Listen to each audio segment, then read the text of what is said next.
जय हिंद दोस्तों। देखिए प्रश्न दिया है यहाँ पर कि x प्लस एक्स बटा में 4 बराबर 20 है। यहाँ पर x प्लस एक्स बटा में 4 बराबर 20 है, तो इसमें से x का मान ज्ञात करना है। तो चलिए हम लोग इसको कैसे हल करेंगे। सबसे पहले हम लोग इसको लिखते हैं x बटा में 1, यहाँ पर लिखेंगे x बटा में 4 बराबर 20। अब हम लोग क्या करेंगे, इसमें हम लोग x को कॉमन कर लेंगे। तो x को कॉमन करेंगे तो क्या बचेगा, यहाँ पर लिखिए और यहाँ पर भी लिखे और x को कॉमन करेंगे तो यहाँ क्या बचेगा 1 बटा में 1 प्लस 1 बटा में 4 बराबर 20। ठीक है। और x अब बटा पका जोड़ बनाना है। यहाँ 1 और 4 कैल्शियम लेंगे तो 4 ही होगा, 4 हो जाएगा।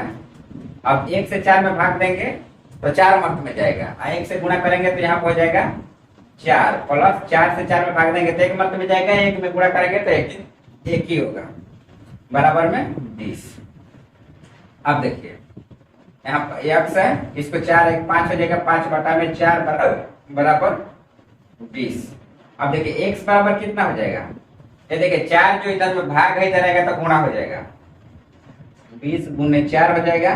अब 5 जो है इधर में गुणा में है, इधर आएगा तो भाग हो जाएगा 5। अब इसको 5 चौका 20, x बराबर क्या हो जाएगा 4 गुणा 4, यानी x बराबर आंसर कितना रहेगा 4 चौके 16, x बराबर 4 चौके 16 इसका राइट आंसर हो जाएगा।